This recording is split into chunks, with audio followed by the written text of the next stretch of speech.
'cause your stare won't ever let me go. I'm here only 'cause I'm aware with you is better than all alone. Oh, oh, oh, say what you're dying to say.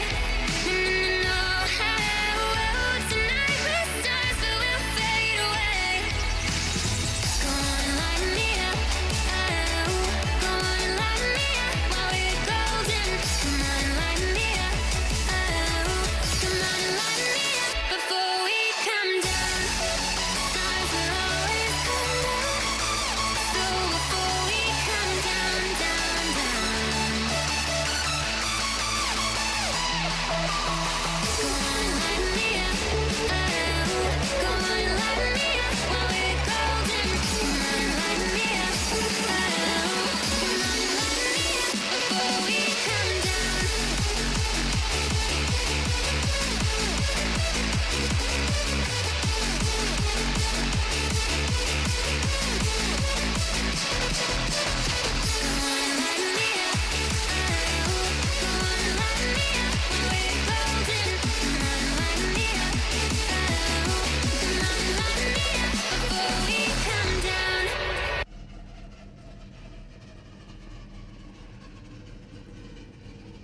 Hello everybody, welcome into All-Star Night for the FastTrack Sim Racing Cup Series live from North Wilkesboro Speedway, and we got a good one, double the action tonight too. Gonna get things kicked off with the All-Star Open, and then the All-Star Race will follow shortly after. Thank you all so much for tuning in. You're watching Austin Green on Ghost Racing Network. Qualifying complete for the All-Star Open. Let's get right into what the starting order looks like. Drivers eligible for the Open were ones that did not get a win this season or last season, I believe. And so here's what the lineup's looking like for drivers that will have to try to qualify their way in via finishing position in the Open. Rachel Hunt, the rookie, takes the pole with an 18.4. Thomas O'Hara will roll off on her outside in second. Mark Sabak back in third. Scott Glasso in fourth. It's going to be Bill Benedict in fifth with Jeff Shutt for No Excuses Racing back in sixth. G.I. Hawkins making his first start here tonight. GT Hawkins, that is. He will roll off seventh. Roger Shelton back in eighth. Matthew Gehringer ninth. And Anthony Handley rounding out the top 10. Ryan Haynes for BMP Racing starts 11th. And it's Cody Matthews to his outside in 12th. Row number 7 is Brandon Saylor and Brett Spod with Kyle Oakley and Johnny McCulchuk rounding out row number 8. Everyone else on back are just spectators, and those are the guys that are locked in. You will see them in the All-Star race. With that, let's look at the race info here real quick for the Open. It is 100 laps with 100% fuel, only one set of tires, no fast fares, open setups, and 0 green-white checkers. Caution laps will count as well. Track temp here at North Wilkesboro going to start at 90 degrees, just over half a mile in length, 76 degrees, 78% humidity, partly cloudy skies, and winds at 2 miles an hour.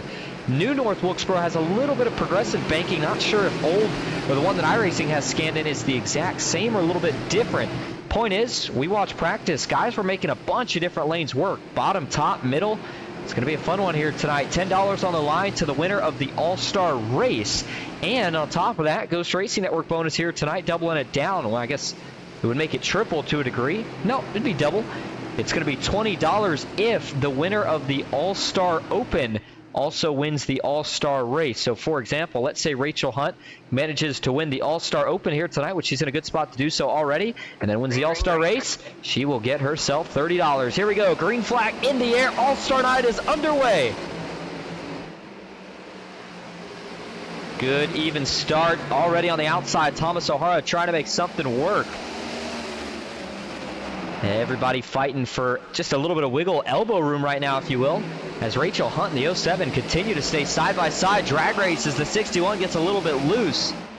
Had to bail. O'Hara is going to get a little bit more momentum down the straight, gets clear by 1, and he is going to drive plenty clear off of turn number 2.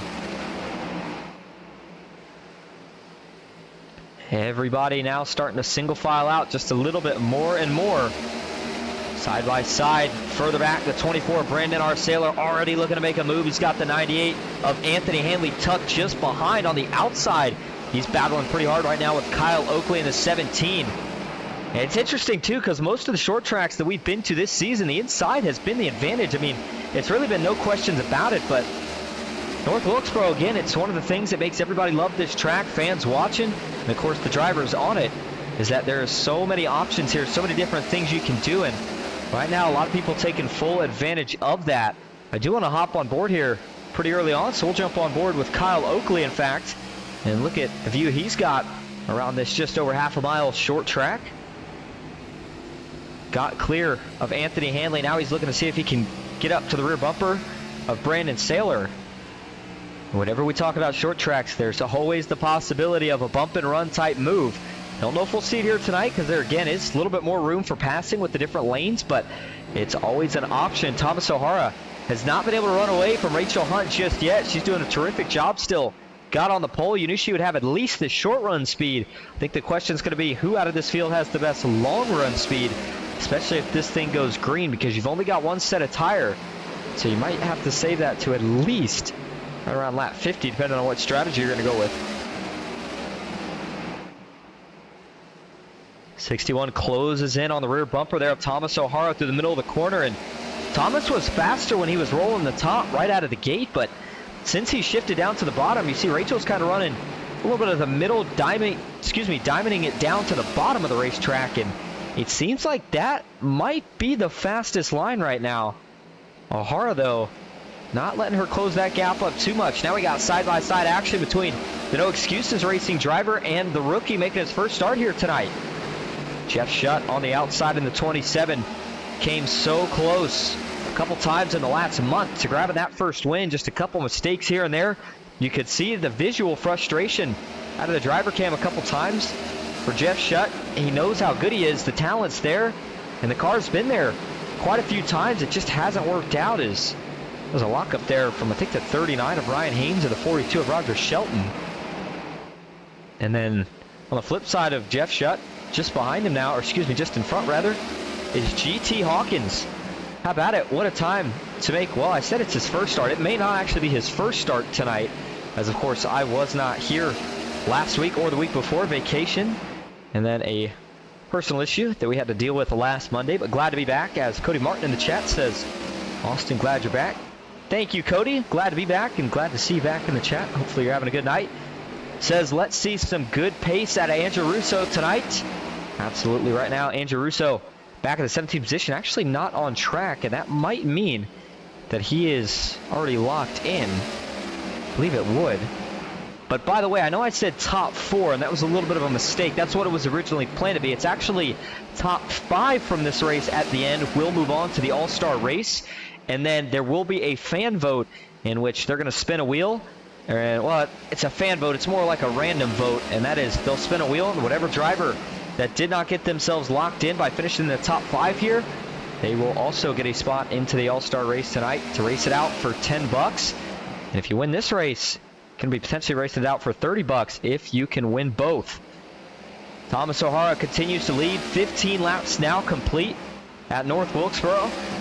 And everybody's still looking pretty clean. I haven't seen anybody with major handling issues just yet, but as I said that, I think Johnny McCulchuk may have had a little bit of a slip up right there off of turn number 4. Go back and see here. Maybe not. Might have just been rolling the bottom and just not quite the pace he's looking for yet. And yep, that's exactly what it was. So he faded a spot there. No issues with the car though itself. As we look at another one of our driver cams here tonight.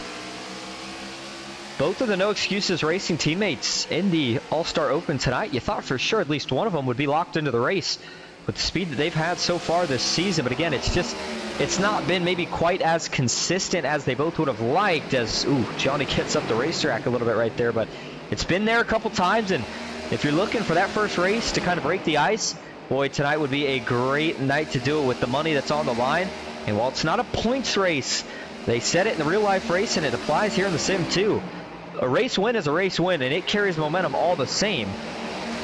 As we now shift our focus over to Ryan Haynes, who's up 3 positions from where he started this race. Him and Brett Spod, 2 BMP Racing teammates. They're both looking to try to qualify their way into the field tonight. As Brett Spod with some trouble here, as I believe the 35 has indeed looped it around. Be the first one tonight to do so.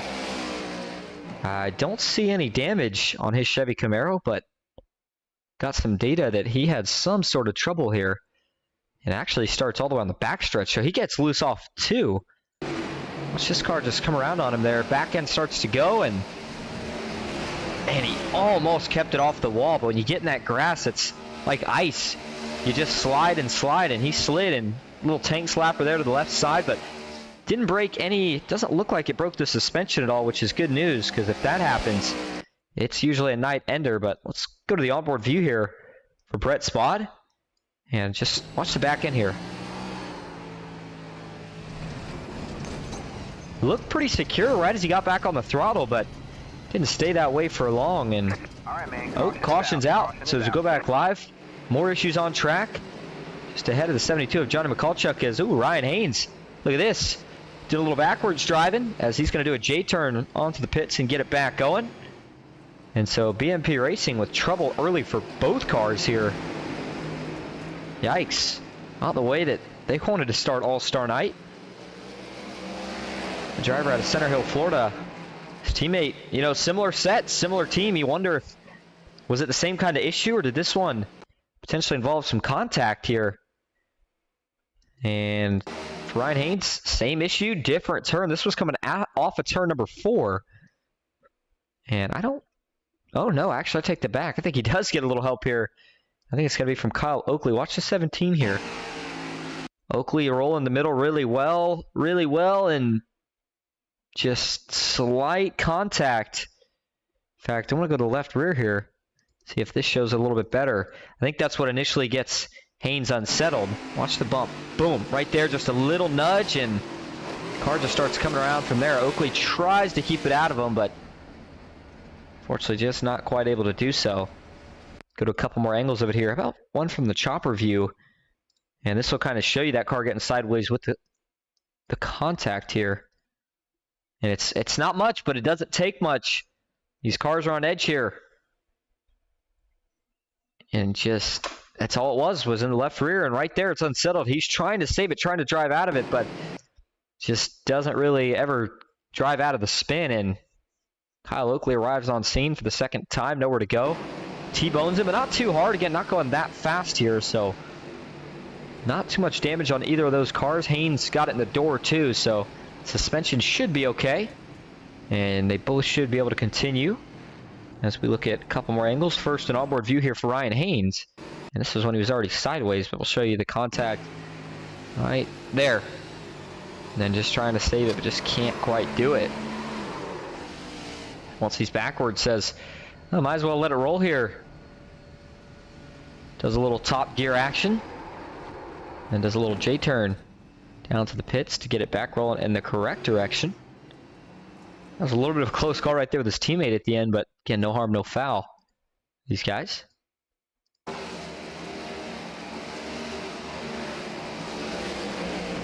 All right, so as we go back live, we'll get ready to see the green flag here, potentially this lap. Nope, lights are still on, so we'll go at least one more. By the way, caution laps, unlike the real life race, they do count here for the All-Star Open. And so that's why you see that we're a handful of laps or so more than when we went under caution, as it is Thomas O'Hara still being scored as your leader. Rachel Hunt back in second. GT Hawkins in third with Mark Zabak in fourth. Jeff Shutt rounding out your top 5. Scott Glasso back in 6th. Bill Benedict in 7th. Roger Shelton 8th with Kyle Oakley in 9th. And Brandon Saylor rounding out your top 10. All right, it's going to be just over 70 laps to go here in the All-Star Open again. You got one set of tires. Don't think anybody would have used them yet. We'll confirm that in just a moment as the green flag is back in the air at North Wilkesboro. Good restart for Thomas O'Hara. He is not going to have to worry about battling side by side with the rookie Rachel Hunt, as she actually is going to slip back to third. And that's another one of the rookies here, GT Hawkins, who brings himself now to second place. Hawkins going to look for more down into one. Can't make it happen. No, not quite. I thought he was going to maybe take a peek to the inside. Mark Zabak, oh, Brandon Saylor.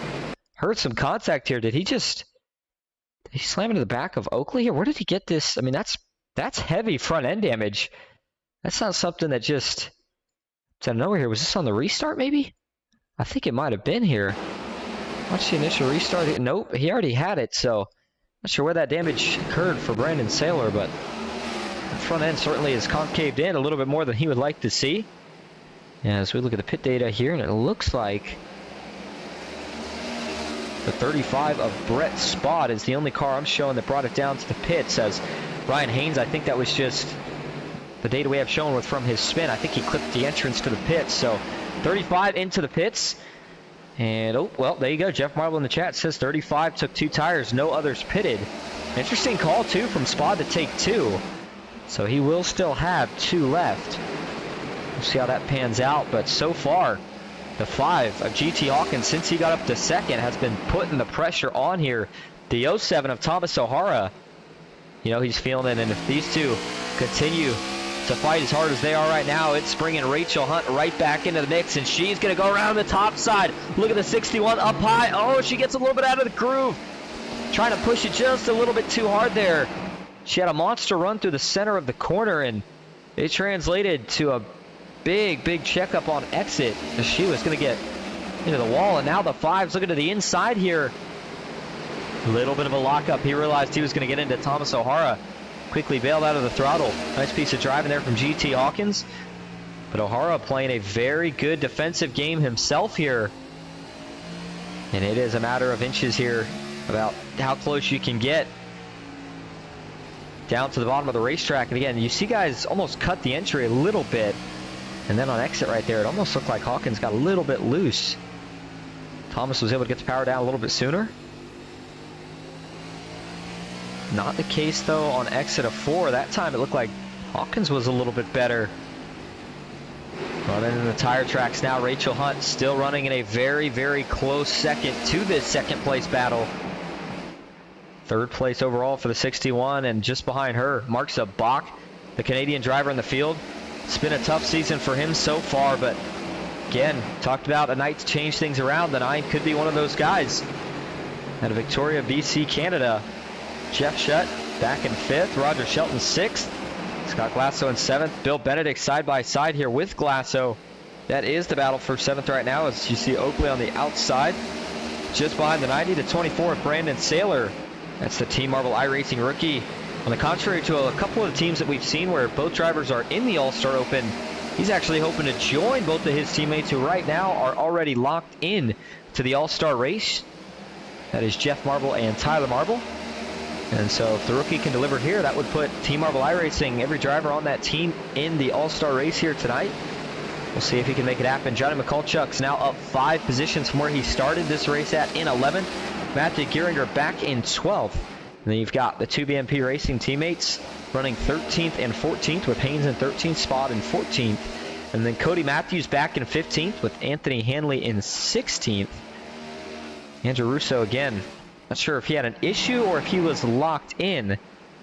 I believe Russo is locked in. I think that has to be it. As again, everybody that we show on data to a certain point down, and actually they are being shown on your scoring tower, all those drivers that say outs, those are guys that are already, again, locked in to the All-Star race, and they were just in here getting some practice before the race started. And man, this battle up front just continues to stay heated. And you know, we still got just under 60 laps to go. So right now, if you're the 5 of Hawkins, you're just taking your time, methodical, trying to find a way to work around this 07 car. But, you know, if this was, say, maybe 5 couple laps to go, I don't think that's the case. I think that if you're the 5, you're thinking about maybe using that front bumper to move the 07 just slightly up the groove, or out of the groove, rather, up the racetrack. As now he's going to try something a little different. Look at the diamond here. For the 5, can't get the car rotated back to the bottom, though. That cost him a little time. Falls back to 2 car lengths, closes back up to 1 into turn number 3. Rachel Hunt, she's been working around a couple different lanes herself here, trying to see which one feels like it's going to be the fastest. So far, though, Thomas O'Hara has been able to hold both of them at bay.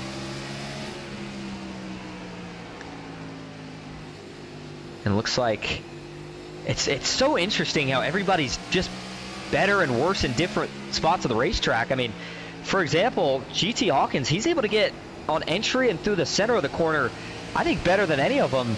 But it's on exit where it seems like he was struggling a little bit. Let's see if that's still the case here. Good entry, pretty good center, but just can't get the throttle down as soon as Thomas O'Hara can on exit. Watch Thomas O'Hara here. Let's see what this car looks like here as he's accelerates out of the corner. Just ever so slightly sooner is he able to get on the throttle than the 5. But now that the tires continue to wear, you're starting to see that fading more and more ever so slightly. And so now, the 9 of Mark Zabak, what can he do? Jeff Shutt, these two still side by side. Kyle Oakley, Brandon R. Saylor. That's the battle for 9th, and they've been this way now for a couple laps as the 24 is going to fade back behind the 17. Johnny McCulchuk just behind them with Matthew Gearinger, who's now looking to make a move around the outside in the 31 car. Ooh, a little up the racetrack there. Almost got into the outside wall. Kind of interesting here, North Wilkesboro. You'll probably notice on the inside of the racetrack and on the outside is pure concrete. Now, I know in real life they have safer barriers, and obviously it doesn't matter for safety reasons here in the sim, but I still think that concrete does a little bit more damage to the cars. So when you wreck it pretty big here if you hit either the outside or inside wall. But so far it's been pretty clean. The only incident we had was for a single car spin involving Ryan Haynes, and then of course we had another single car spin with his teammate Brett Spa just before he spun, but that did not bring out the caution. Hawkins starts to close it back up now. The gap has been hanging anywhere between 0.2 to half a second.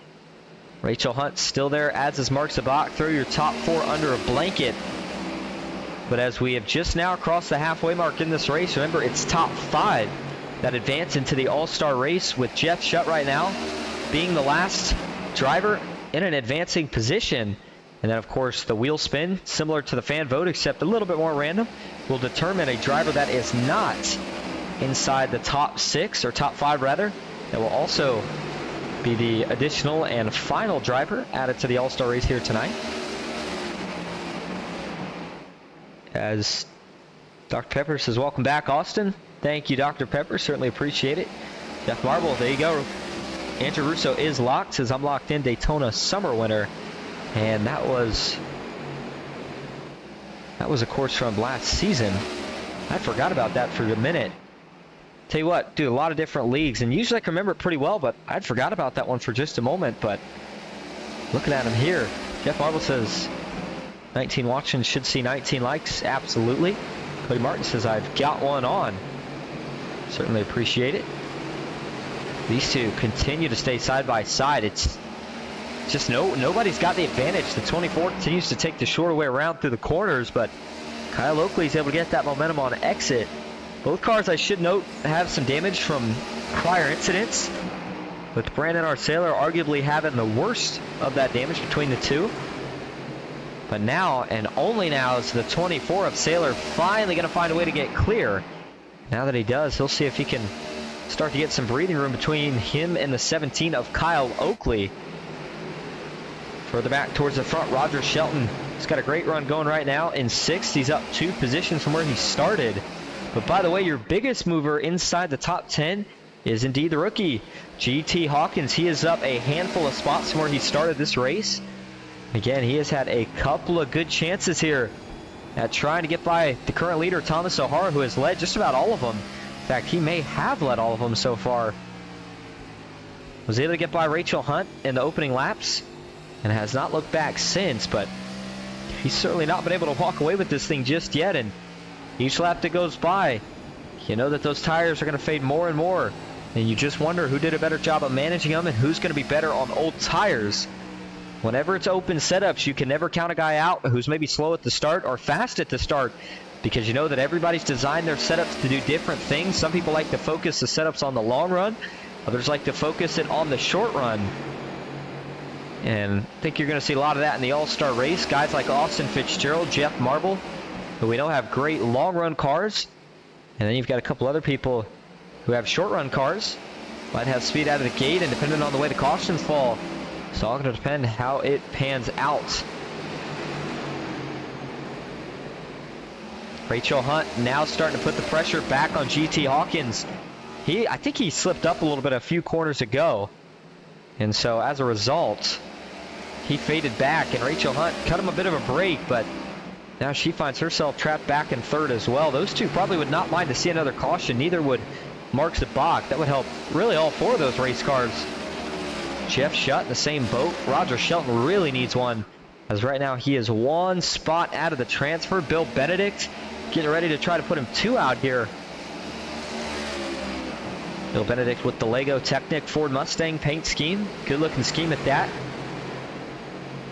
Bill, another driver who has come so close so many different times. Just has not quite been able to find that victory yet. And man, I tell you what, we've seen it before with certain drivers, not just in this league, but kind of as a rule of thumb for racing. Talk about momentum and everything that goes along with it. One win sometimes can spark a whole bunch. As caution is out. Trouble, I'm not sure where the trouble lies. As we had a spinner, I think it was Kyle Oakley.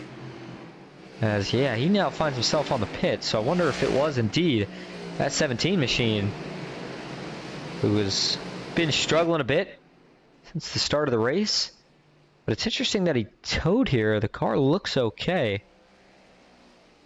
But you see Kyle on the driver cam there sitting back in the seat looking pretty annoyed right now. So he might be realizing his night has come to an end, unfortunately, due to either incident by himself or with the car. Ooh, by himself. Spins it around and he saved it. I'm not really sure why he pit, if he just had enough or if a technical issue actually brought him down to the pits here.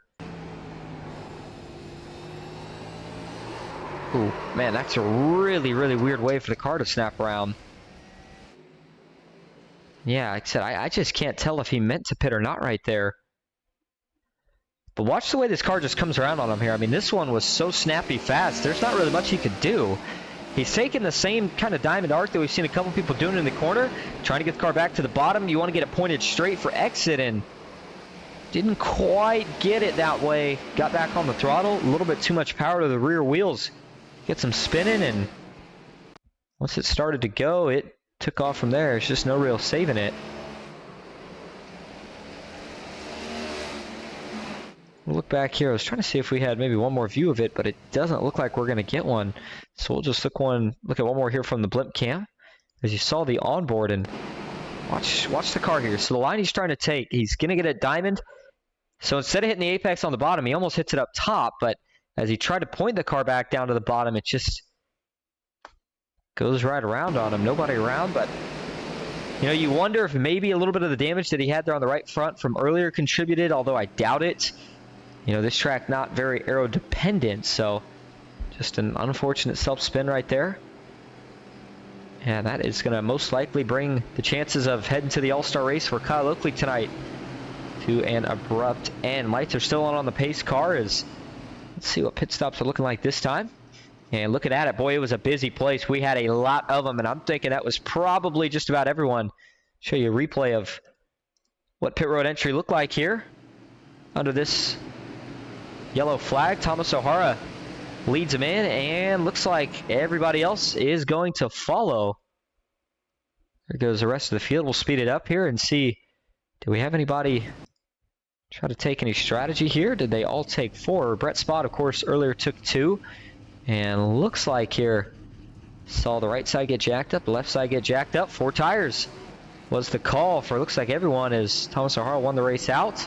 That is why he's being scored as your leader. GT Hawkins second, Mark Zabak third, Rachel Hunt in 4th. And Bill Benedict rounding out your top 5. 32 laps to go, green flag back in the air in North Wilkesboro. Another great restart. Oh, trouble out back. Bill Benedict into Jeff Shutt, who goes around. Oh, big hit as the 39. Nowhere to go. Cody Matthews gets involved. And that, I think for short track purposes, is going to be the big one. So that collected almost a handful of them. A couple cars get pretty significant damage from that as well. Roger Shelton. He's going to come away with a couple scars, mainly in the front end, it looks like. Now let's back it up and see where it starts. I saw Bill Benedict's car jump sideways here. Interesting look from there. Let's see what happens to the 90.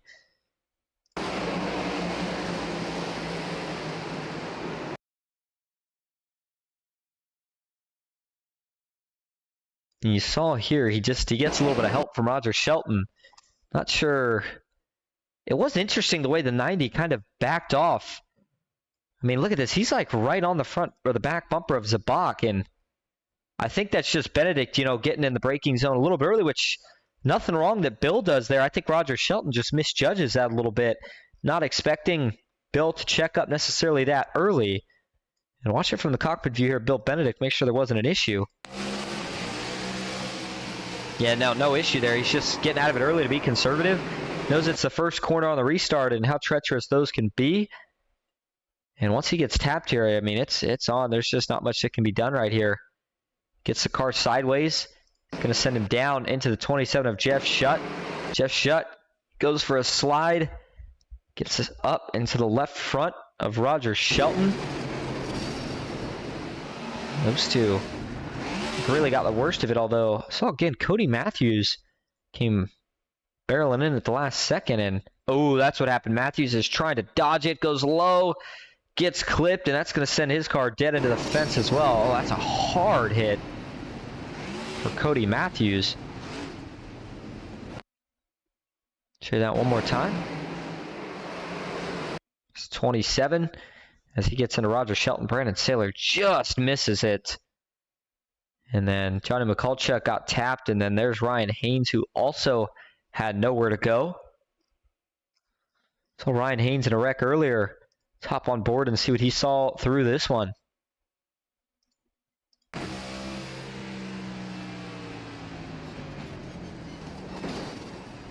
That's pretty heavy damage too. I don't know if it broke the steering wheel, but let's see. I'm not sure, but that car certainly had to have acquired some sort of damage along the right front as a result of the contact, and he brought it down to the pits pretty quick. So a couple of drivers that are coming in for repairs, as this will now set us up for a restart with just 26 laps to go, as it'll be 75 complete when we cross the stripe right here. O'Hara and Hawkins still making up row 1, Hunt and Zabak row 2, and Bill Benedict now rounding out your top 5. Here we go. No more tires and a race to the finish. Green flag back in the air. Another great start for Thomas O'Hara. He will pull away to a car length lead before they even cross the stripe. Side by side for second, Rachel Hunt on the inside. She knows how important this position is this late in the race. Can she get it? No. The 5 of GT Hawkins prevails, but into the corner. Rachel Hunt dives it in a little bit deeper that time. Gets the 5 out of the groove. Hawkins on the outside. He gets more momentum on the straight. But man, Rachel Hunt is fighting back hard on the inside. Who's going to slip up first? Can the 5 find a way to get back to the 07? If he does he maybe use a little bit of the chrome horn this time? Single filing out now up front as just a couple positions back here. We've got a battle for, looks like, the 5th position between Scott Glasso and Mark Zabak, and it included Matthew Gearinger and Bill Benedict there for just a moment. As they settle it down, Scott Glasso rolls the middle a little bit better. It's all some smoke right there. Not sure who that was from. Ooh, actually, I do know who that was from, I think. Might have been Cody Matthews here with trouble. Let's see here. I mean, you see this car is really, really beat up here, and he's trying to limp it around just to finish, maybe get another caution, and oh! Man, that's a hard hit. I cannot believe that didn't draw the caution. Well, that would explain where the smoke's from. Wow, that was a huge hit for Cody Matthews. Well, you see... Oh, and caution's back out. We'll go back to that in just a moment here. As trouble. Trying to find where it was. Ooh, we had one that had the toe right there. Was that... Couldn't tell. Was that Roger Shelton? Yes, it was. Brandon Saylor has done the same. He's got no front bumper. Jeff Shutt, that's from the earlier wreck. And so more trouble now. That puts us under caution with 21 laps to go. So we'll have to back this up here in just a moment. See exactly what went wrong here. I mean, the 24, you can see right there, he's got no front end. Thomas O'Hara, by the way, is going to still be scored as your leader here. But, you know, I think I'm trying to think here, before we go back to that incident, let's go back to the incident that we just saw that didn't bring out the caution. which was the incident involving just Cody Matthews. Watch this here. This is huge contact. And go to the, I'm going to check out a couple different angles here real quick, kind of in one frame if we can. Look at the right front, first of all. I mean, this car is, it's destroyed, disintegrated, but he's trying everything he can here, again, just to finish the job off. You never know, get a caution, maybe some luck on your side, who knows? And just overcorrects, and again, that's a huge hit right there. That car is totaled after that, and then this is the incidents that all kind of started that kind of in a chain reaction led to the caution to a degree. The 72 spins, gets in the grass, no caution there as he keeps it straight. It was only about a half spin, but then Brandon Saylor here, different story for the 24, as looks like coming off of turn number 2 here, back end starts to slide out. Oh, he just overcorrects. Similar to what we saw for Cody Matthews, and goes about at a 45-degree angle into that outside concrete wall. And look at this. Oh, it's angled, and he hits that angle. It looked like he was going to stay against the wall, but when he hits that angle, it shoots him back down, and he gets into the 42 of Roger Shelton, who almost gets airborne. That was another wild-looking wreck. Here's the onboard view for Roger Shelton, who really couldn't do much here.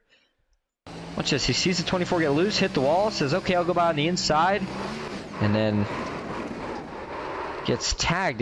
He never hits the outside wall, so whatever damage he has was suspension in the rear, but still seems like it was enough to bring his night to an end. Watch this hit again. Boom. Look at that thing. All 4 tires off the ground just briefly. This Brandon Saylor, on the other hand, nothing he could do. Go to the cockpit view for him before we go back live.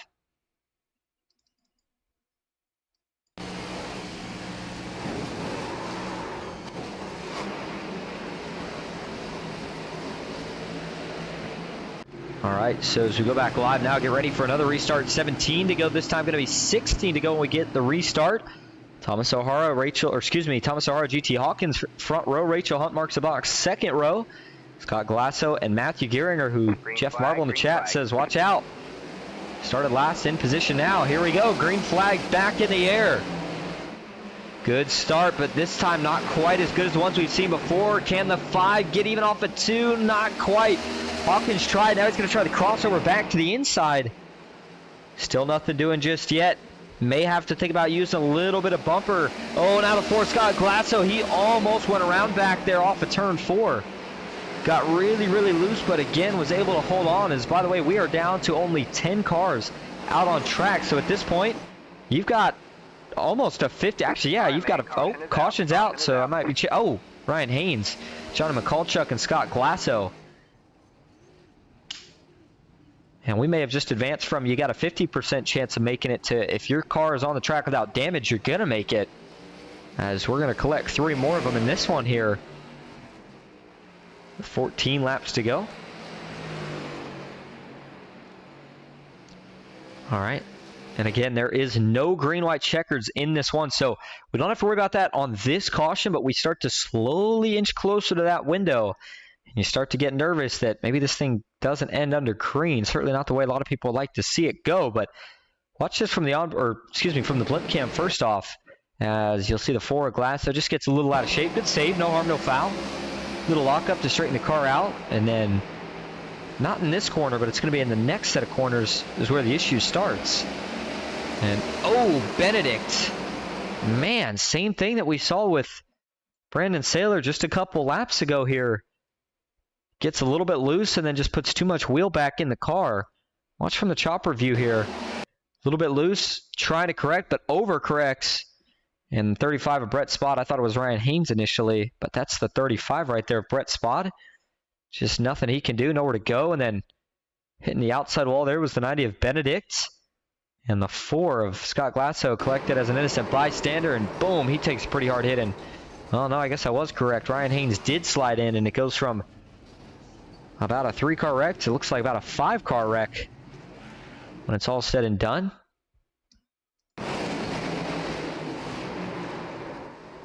And boom. Ryan Haynes, once he got clipped too, he couldn't slow that car down anymore and just made that damage all the much worse.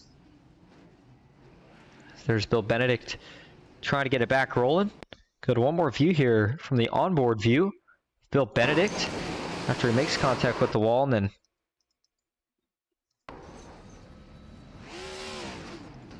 So another multi-car wreck has put us under caution here late in the going.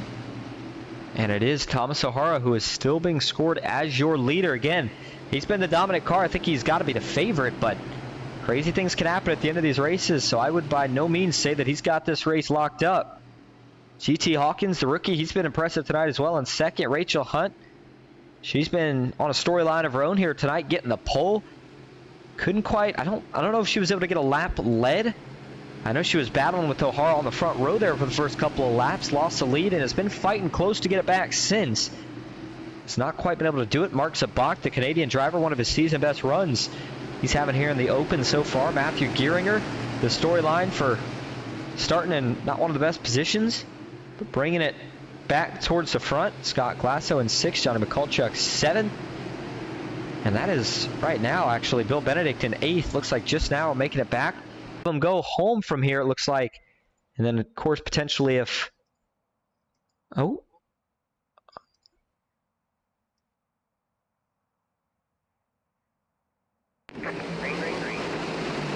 Green flag back in the air at North Wilkesboro.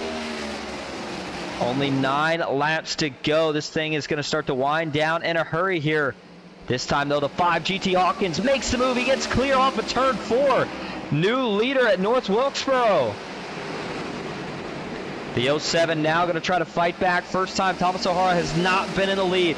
But Hawkins going to look to do anything he can here to try to pull away with the lead. And now, oh, looks like Thomas O'Hara is starting to slip up. Wonder if he maybe used up his stuff here.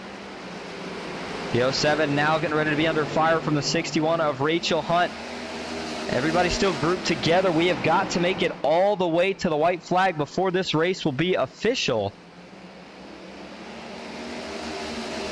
Coming up now on what's going to be 5 laps to go next time around. Hawkins continues here to pull away with the lead. Doing a great job right now. Holding on for all it's worth. Hawkins, remember, didn't necessarily have the best start tonight. Didn't even start in the top, or excuse me, didn't even start in the top 3, but became your biggest mover relatively early, and since then, he has been on fire, and now, just 3 laps to go to make this race official. But Thomas O'Hara is not going to let him walk away with this thing too easy here. Trying to catch back up now. Rachel Hunt, does she still have a chance? Looks like she is fading a little bit too far out of the picture to have a shot now. But again, 5 transfer, the top 5. And right now that is Scott Glasso, Mark Zabak, Rachel Hunt, Thomas O'Hara, and GT Hawkins. This will be to take 2 laps to go. That means that we have got just over half a mile to have a caution or this race will be official. Battle still on for first. And we've got about, oh, what a spin around, that is going to bring the caution out. And that will do it. It's Matthew Gieringer. Goes from locked in to out of it as that will make this race official. GT Hawkins is going to get the win. The driver out of Columbus, Ohio will take his first win of the season in the All-Star Open. And he is moving on to the All-Star race and will have a chance, if he can get the job done as he did in this one and the next one, to take home $30 here tonight. What a job. Thomas O'Hara will bring home 2nd. Rachel Hunt finishes in 3rd. Mark Zabak in 4th. Scott Glasso 5th. And that is your last transfer position. Again, it's GT Hawkins 1st, Thomas O'Hara 2nd, Rachel Hunt 3rd, Mark Zabak 4th, and Scott Glasso in 5th. Those are your top 5. That will transfer at least for now. But I guess before we do all that, let's go back and see what caused Gieringer here to get out of shape. I believe at the time that this was the battle for 5th here. Everybody going for it at this point. That's all you can really do. So Mark Zabak, yeah, this was the battle for 5th. We're just getting ready to say it. I said the battle for 1st is on, and as I was getting ready to say, so is the battle for 5th. This incident happens. See, is there any contact? There is not. Gieringer, he was just going for it. Put the throttle down, and we've seen it happen to quite a few people here tonight, and unfortunately, Gieringer, who did such a phenomenal job getting himself back in position to make the transfer, makes just a slight hiccup at the worst time possible. Tries to catch it, but just couldn't do it. And you know what? I'm okay with that. I would rather go home knowing that I did everything I could to try to make the race than to go home coming up just short. And the 31 certainly did everything that he could do right there at the end. So as we go back live, GT Hawkins doesn't look like we're going to see a celebration yet. He knows there's still more work to be done. That leaves us with your race results. Again, top 5 that are going to advance. Your race winner, GT Hawkins, being the first, Thomas O'Hara the second, Rachel Hunt the third, Mark Sabak the fourth, and Scott Glasso the fifth and final driver from the All-Star Open via finishing position to advance. Johnny McCulchuk finishes in 6th, Bill Benedict 7th, Matthew Geiringer in 8th with Ryan Haynes in 9th, and Brett Spod rounding out your top 10. Roger Shelton finishes 11th, Brandon Saylor in 12th, Cody Matthews 13th, Jeff Shutt in 14th, Kyle Oakley in 15th, and Anthony Hanley finishes in 16th. By the way, there will still be one more driver from the All-Star Open voted in. That will be via the fan vote. Or excuse me, I keep saying the fan vote, via the random wheel spin, which is basically the equivalent of the fan vote. And so we will see who gets that. We will have all that and more when we come back. Going to take a brief break. We'll give you an update here in just a moment on how long that break will be. So stick with us as we get ready for the All-Star race at North Wilkesboro.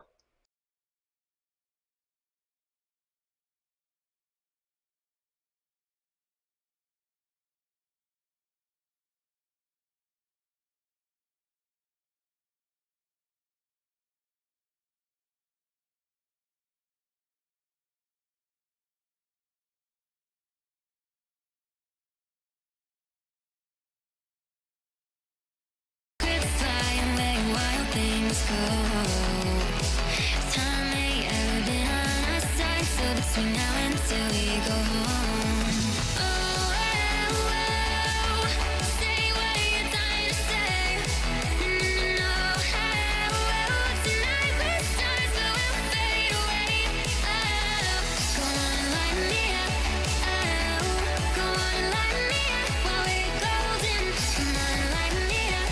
Oh, come on and light me up before we come down. Stars will always come down.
All right, brief update real quick on All-Star Night before we get back to the music here for just a couple more minutes. New session is going up for the All-Star race. Once we get in there, get things set up, we are going to get interviews from a couple of different drivers, including race winner GT Hawkins, so stay tuned for that. Again, for now, getting the session set up, we're going to get back in it, get things rolling. After we've done that, we should be ready to go. So for now, we're going to play the music just a little bit longer. Won't be too much longer, though, until we get qualifying rolling. We'll have some interviews in the meantime. Stick with us here on Ghost Racing Network.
Hello everybody, welcome back to All-Star Night for the FastTrack Sim Racing Cup Series. Right now, drivers, as you can see, currently in practice, highlighted in the green up there, getting ready for the race here pretty soon. So while we got a little bit of free time here, in fact, looks like about 5 minutes left in the practice, let's see if we can get an interview first off from the winner of the All-Star Open, the rookie, GT Hawkins. Let's see if we can pull him up here. Hey GT, this is Austin up in the booth. You got a copy? I gotcha. Well, what a great start to the night for All-Star Night. I mean, you get the win in the Open, and boy, it seemed like all race to get there. You were the biggest mover, but you didn't make the winning move until the end. Was that kind of part of the plan, or is that just the way it played out? No, I mean, most of the time battling there with the 07, it was just trying to manage wanting first because I felt like it was such an advantage, but trying not to wreck anybody in the process and be okay with finishing second if you had to. So that's what I was content to do, but I just saw an opening and took it, and that was the difference. But that was great racing. That was so much fun.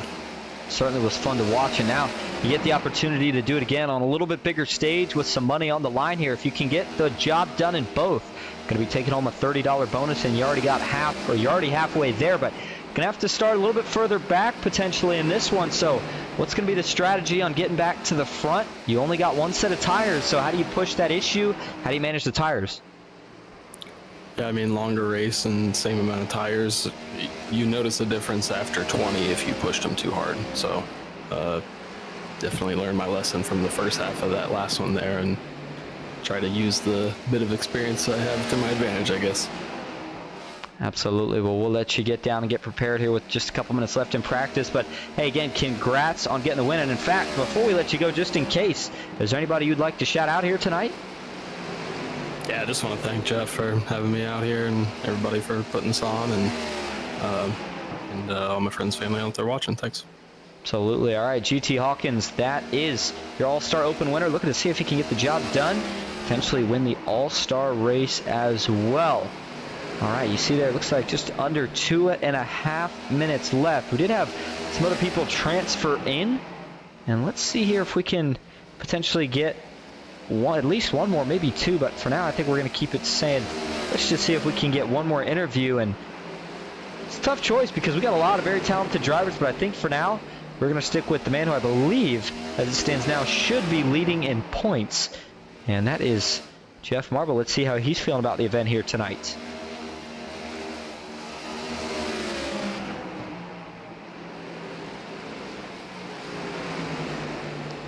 Hey Jeff, this is Austin up in the booth. You got a copy? Yes, sir. Austin, how are you? Good. Well, here we are, All-Star night, All-Star race, $10 on the line, and you didn't get to race in the Open. Did you get cold feet from it? How you feeling? You ready to get this thing going? Man, I don't know, man. I'm not happy with the set right now. I'm pretty tight through the center. We'll see if it frees up on the long run. I got a long ways to go and a short time to get there. Only 125 laps, and I'm starting in the rear, so we'll have to figure out some sort of tire strategy here just to have a fighting chance. Well, All-Star Night, the format here is unique as it is. You know, you've been, of course, the league owner for a few years, and I think last year might have been North Wilkesboro, of course, as well, but the year before that it was a little different. What have you thought about the All-Star event, and do you like seeing it at this track? Oh, absolutely. This is way better than running at Texas all day long. It's fun. Elbows are up. It's a handful. Goes by quickly. I love it. It's sweet. All right, we'll let you go down and get prepared here with just under a minute left. Hey, good luck tonight. We'll see if we see you in victory lane. Thank you, Austin. Thank you. All right, there you go. Team Marble iRacing, Jeff Marble came in leading the points and is hoping to leave tonight with $30. $30 richer, if you will. Hey, that goes a long way here in iRacing. That's at least a couple of tracks, and if you've got the discount, meaning you bought over 40, I think it's 40 tracks or something, that could be 3 or 4 tracks. So, hey, you never know. But here we go, just 20 seconds left to warm up, and again, you heard it there, starting from the back. Qualifying already predetermined with, of course, the drivers that are the drivers starting in the furthest back in the field being the ones that had to race their way in from the Open. And then I believe the last starting driver in the field will be the driver that was voted in via the random wheel spin, or I keep saying voted in, but driver that got in via that random wheel spin. Couple looks like old style paint schemes here tonight too. I'm seeing some pretty cool ones. We'll see how these pan out tonight, but it is going to be Quentin Clark who goes fastest in warm-up. We'll see if that speed translates over to the race here and see how the running order is going to be determined here. Driver's going to get gridded up here pretty quickly as we will do 2 pace laps before we get this thing going. And so here we go. Let's get All-Star Night. I would say officially underway, but let's get to the main event here with the All-Star race. Getting started with your starting grid. Wes Hurd Jr., he will start on pole here tonight. Rolling off on his outside for Dynamic Autosports will be Alan Pajari.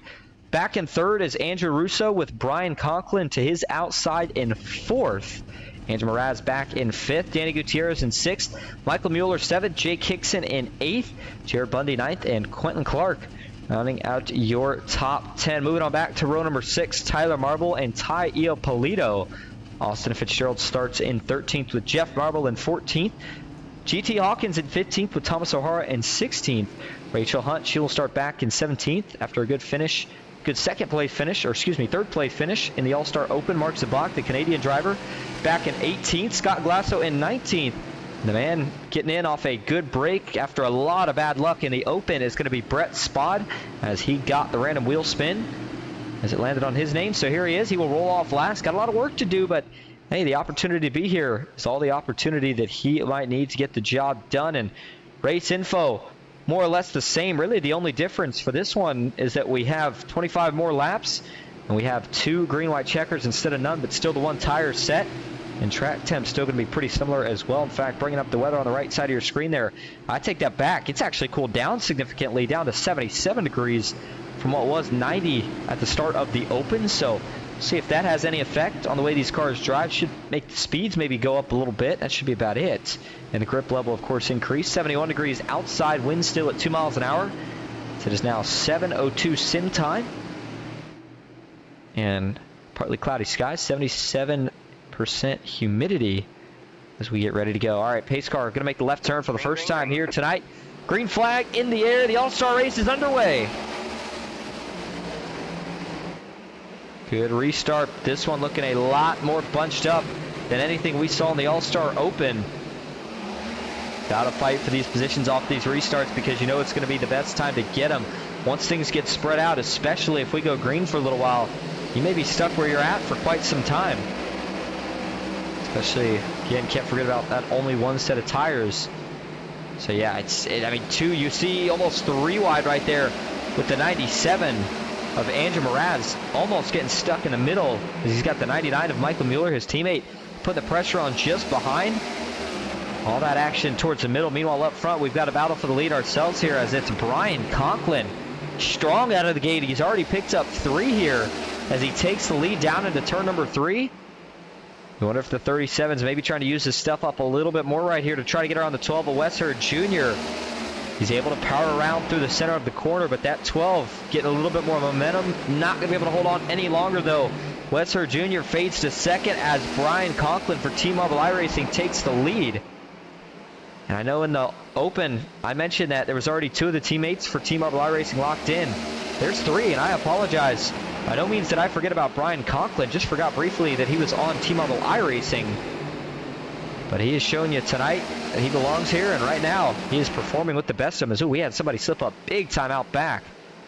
Didn't tell exactly who that was, but there's Andrew Russo, Austin Fitzgerald, Tyler Marble. Heard a couple guys saying how they felt about the sets, and certain guys maybe didn't feel the best on their sets. Jeff Marble, right now he's already picked up 4. Or excuse me, actually he's picked up none as it stands. He's still got a long ways to go, but it seems like Conklin is pretty happy with the set and being on the same team. You wonder if they'll have something to work with a little bit later here. Danny Gutierrez in the 08, he's already picked up a few spots as well. He is up to 3rd for the moment, looking for 2nd. I'm going to have to show him a little bit of extra love because he has got the Ghost Racing Network logo there on the side. So shout out to Danny, certainly appreciate that. Always love any sport, whether it's a small ghost somewhere on the quarter panel of the car or a big one as Danny's got tonight. Means a lot that these guys like us up here enough to put us on the car. As now the 5 of GT Hawkins driver that you got to keep your eye on here tonight, because remember, if he's able to win this race, he's going to be taking home $30. So he is eligible to win the most of any driver in the field. However, regardless whether he wins or not, whoever wins this race is guaranteed to go home with $10. And of course, the momentum that goes along with a win is Gutierrez got around Wes Hurd Jr. and quickly closed up to the back bumper there of Brian Conklin. It was a very, very quick move there. Surprised to see him make that much ground that quick after making just 1 spot up there in the course of 5 laps or so. The 99 of Michael Mueller still on the inside here of Alan Pajari. In this race here, we saw it a bit in the Open, but really starting to showcase now how much you can work these different lanes. I mean, we're seeing guys that have been side by side now for well over a handful, maybe a couple more laps, and just nobody willing to budge. Now, of course, eventually once the tires fade, that won't be able to last, but right now, everybody looking pretty good as we're going to go all the way back now to Jeff Marble, who is now up to 13, picked up a spot since we last checked on him. Driver out of Buffalo, New York, said that he's got a long way to go and a short time to get there. You got that right. This race is 125 laps, but at a track that's only a half a mile, I mean, do the math.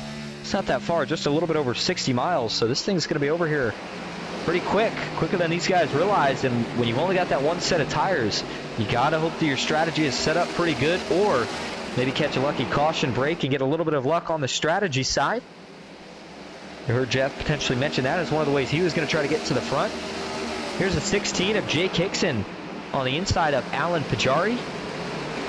And, you know, it's called the All-Star Race for a reason, right? We're showcasing some of the best of the best, and this guy came out of the gate firing as a rookie this season, got the win at Daytona, back-to-back wins as he backed it up the week after at Atlanta, almost went 3 for 3 with a win at Las Vegas, came up just a little bit short there, but nonetheless also showed great speed at Talladega just a few weeks to about a month ago. So Jake Hickson, I think he's going to be due for another one here pretty soon. Maybe tonight's his night. Who knows? He's in 7th right now. He's got good company with teammates. Alan Pajari, who's back in 10th.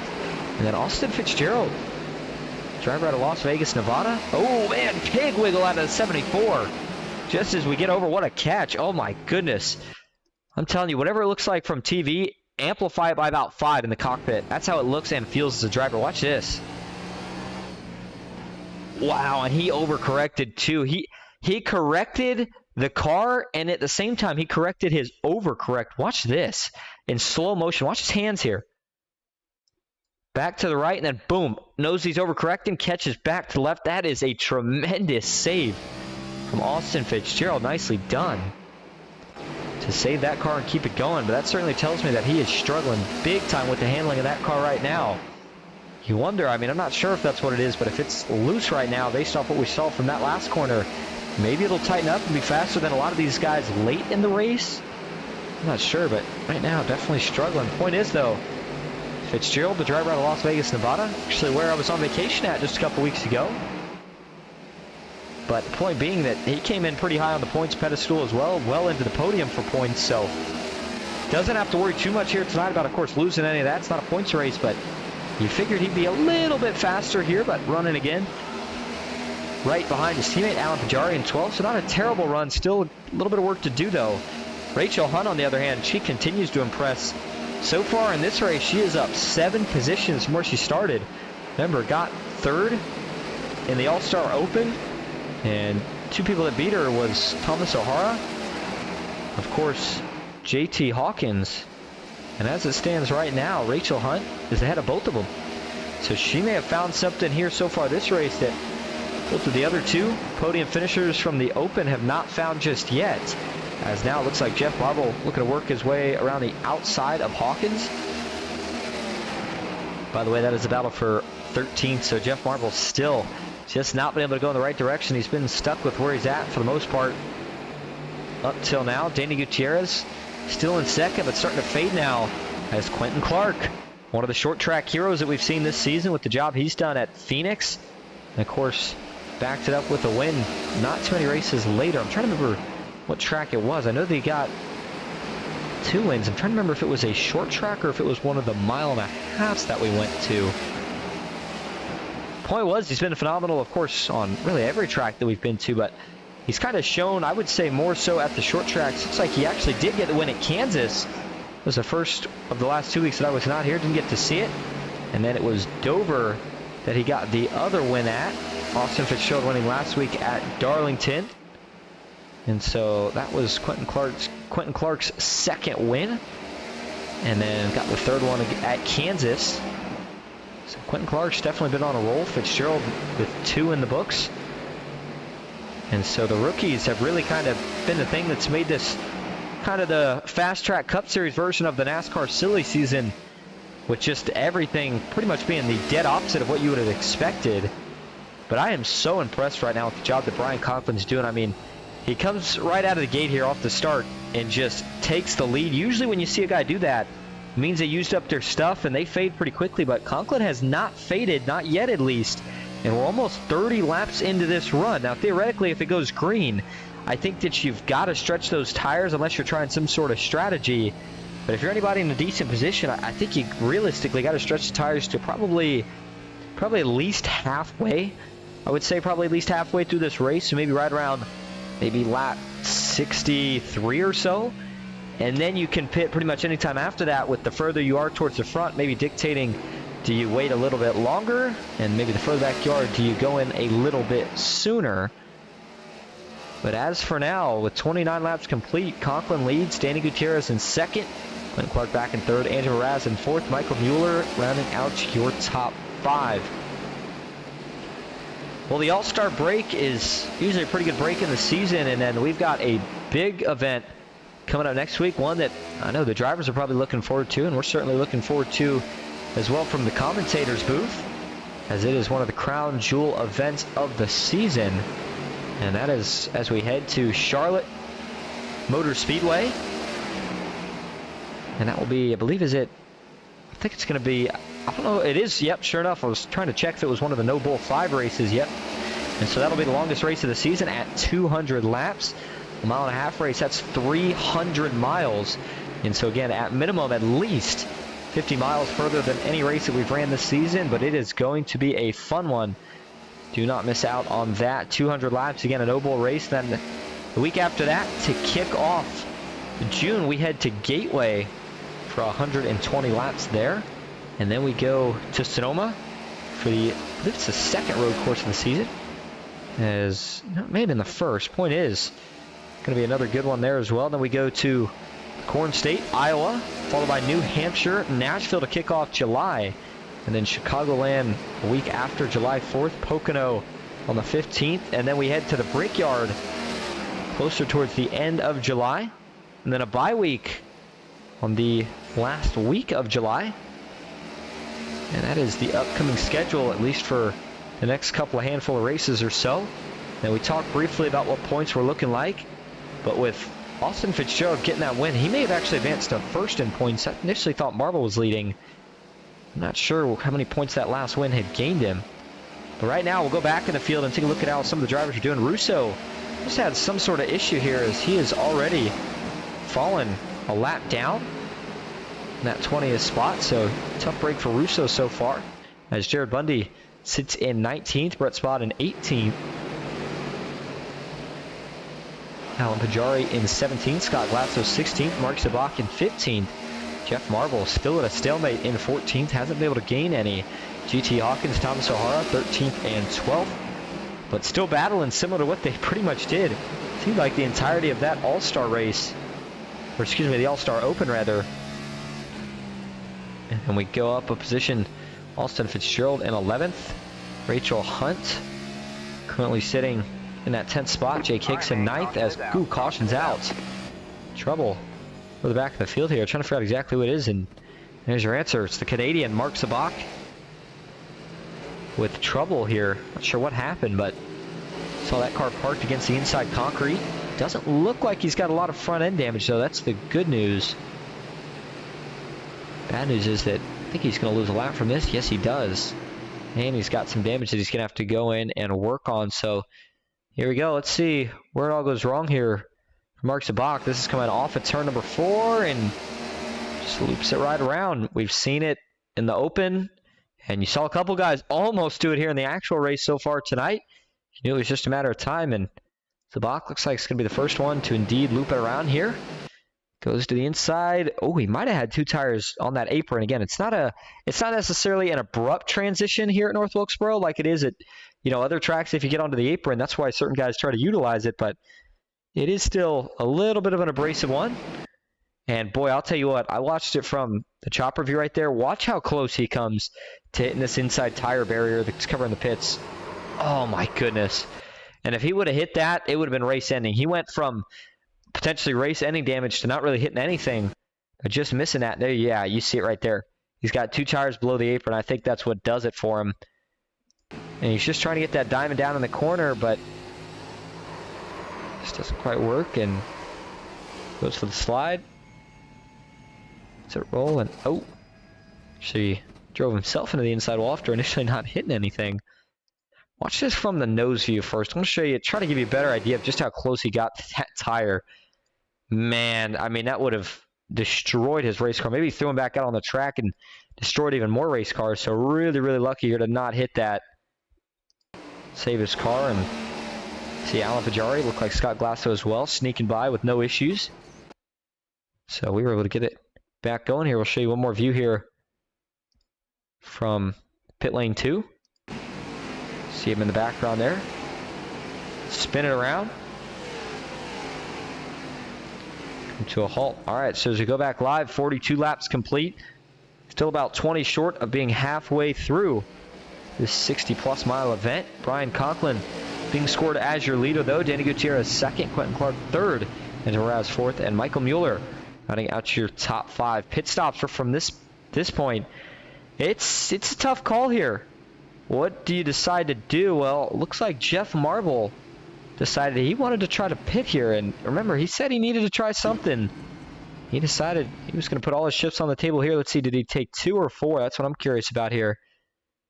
Maybe he didn't take anything. I didn't see either side of the car get propped up there unless it was just fuel for Jeff Marble. So that's a little interesting, but nonetheless, that's what he decides to take. So the lights are off. Conklin, Gutierrez, Clark, and Mraz, Mueller, and Westherd Jr. rows 1 through 3. 43 laps complete. Going to be 44 when we cross the stripe. Can Conklin hold him off again? Here we go. Green flag back in the air at North Wilkesboro. Good restart as Westherd Jr. looks to the outside. 3 wide into turn number 1. Mad dashes on off of 2. That 12 making that outside work.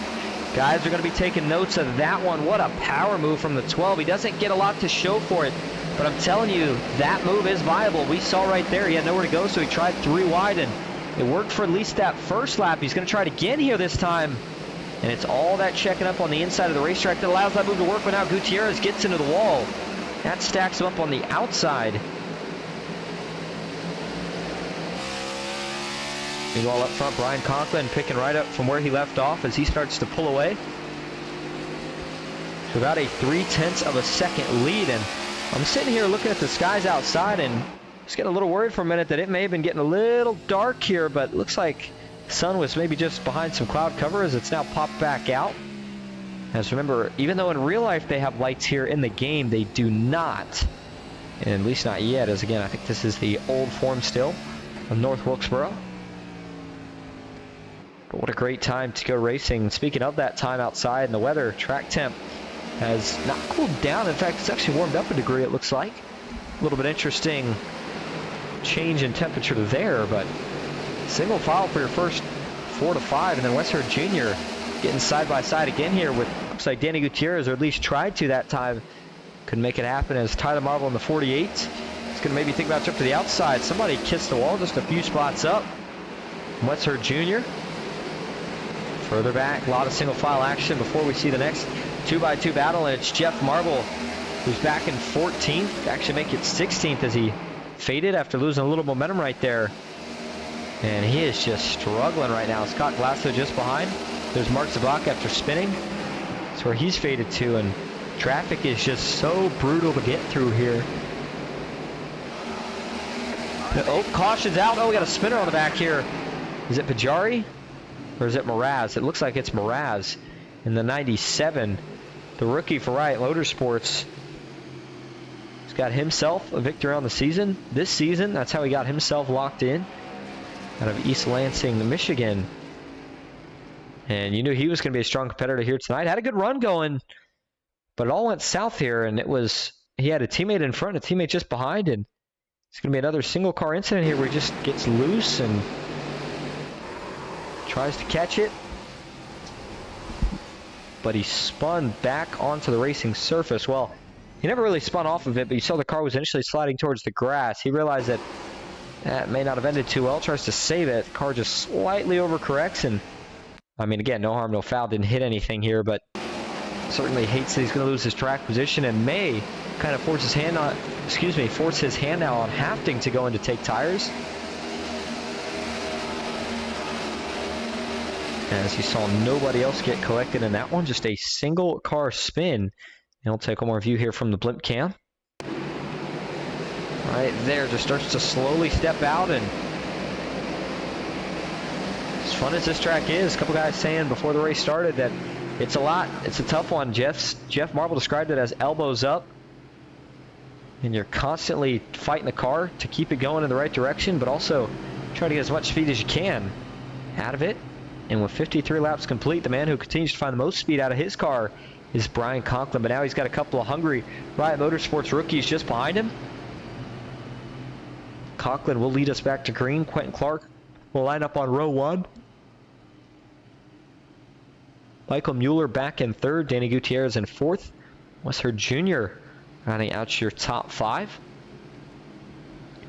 Remember, if you're just tuning in, well, first of all, we appreciate you being here, but also, winner of the All-Star race gets $10, and if GT Hawkins, and only if GT Hawkins wins this race, then he himself would get $30, as there's a $20 bonus offered from Ghost Racing Network for the driver that won the All-Star Open, if they could also win the All-Star race. So we continue to get closer to the halfway point in this race, as I believe we'll get the one-to-go signal this next time around. And so if we go back green here, looks like it's going to be just under 70 laps or so to go for Brian Conklin. Again, still plenty of laps, and still a lot of laps even to kind of make the call for tires yet. And in fact, looks like a couple people maybe trying some strategy towards the back, but still none of the front runners going in just yet. And I think that's the right call. I think it's just still a little bit too early. I mean, if we get some of these late cautions, which there's a good chance we do, you really are going to want to make sure that you have a set of tires, or excuse me, not a set of tires, but have, a little bit fresher tires than everybody else. And contrary to having older tires than everybody else, people that maybe decide to stay out, save that set for the end. Pace car going to make the left turn again. Green, green, green. Green flag back in the air for Brian Conklin. Further back, a little bit of a stack up was that Taio Polito? I think it was in the 19. He's able to get it gathered back up as further back. No checkups are going to lead to any issues here. Back to the blimp cam, showing you a wide view and a lot of variety in all the different lines, different braking points, acceleration points that everybody's utilizing here. Danny Gutierrez continues his strong run inside the podium for now, but Conklin has lost the lead to the 0-0 of Quentin Clark. Clark now going to be looking to pull away here. We talked about the speed that he had at a short tracks where he got his first win at Phoenix, did the job again at Dover, did it a third time at Kansas, put himself now right up there with the rest of them in terms of guys with the most wins this season. And now he's looking to see if he can strike it rich for the fourth time here tonight, if he can get a win in the All-Star race. Taio Polito side by side with Rachel Hunt. She is running the tippy top by the wall again. I think it's at least the new version of Wilkesboro is slightly progressive banking. Not sure if the old one had it, but if it does, that would help explain the speed on the outside. If not, it's just the way this track races, and it has made it a lot of fun to watch so far here tonight as Rachel got back cleared. She switched from the top to the bottom. Oh, Fitzgerald, what a save. He holds on as him and Brett Spod get connected off of turn number 4. The 74 started getting loose and got down into the door here. Watch right there. Car just snaps out loose on him. It is amazing to me how quick the cars get out of shape here. I mean, there's no saving them. And he got in to Brett Spod there, but Spod somehow was able to drive out of it. And they went 3x3 into 1, but they got it sorted out. And looks like 74 is going to get the bad end of the stick there and at the initial spin, and then fades a little bit there after losing the 2 spots. Meanwhile, up front, Quentin Clark has extended his gap to almost 0.4 of a second, but Conklin so far refusing to let him just run away with it, as that puts Riot Motorsports potentially back in the back in the category to potentially get another win here tonight. The only teammate on that team, by the way, that does not have a win is Anthony Hanley, who had some issues and unfortunately did not advance from the All-Star Open, but you got to assume he's out here rooting his teammates on here tonight. Hoping one of them can bring home the win for Riot Motorsports.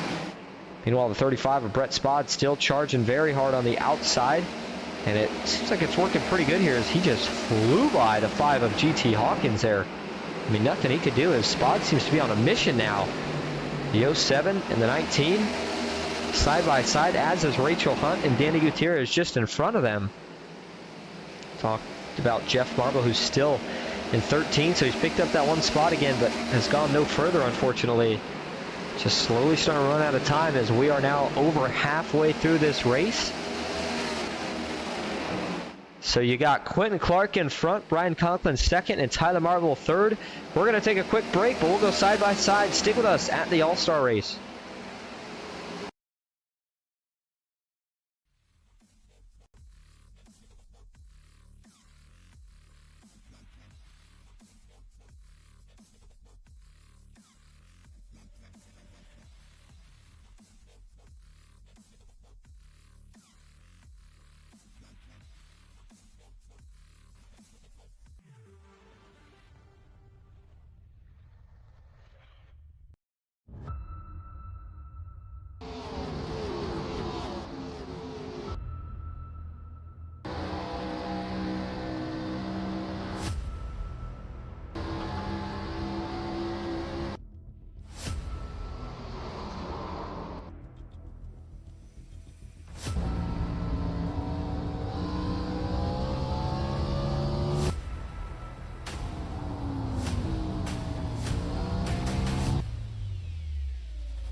Hello everybody, welcome back to North Wilkesboro, the All-Star race for the FastTrack Sim Racing Cup Series. Caution is out, and well, you didn't get to see the wreck, but you saw the caution during non-stop, and it was for an incident involving the Canadian driver, Mark Zabak, who raced his way in via the All-Star Open.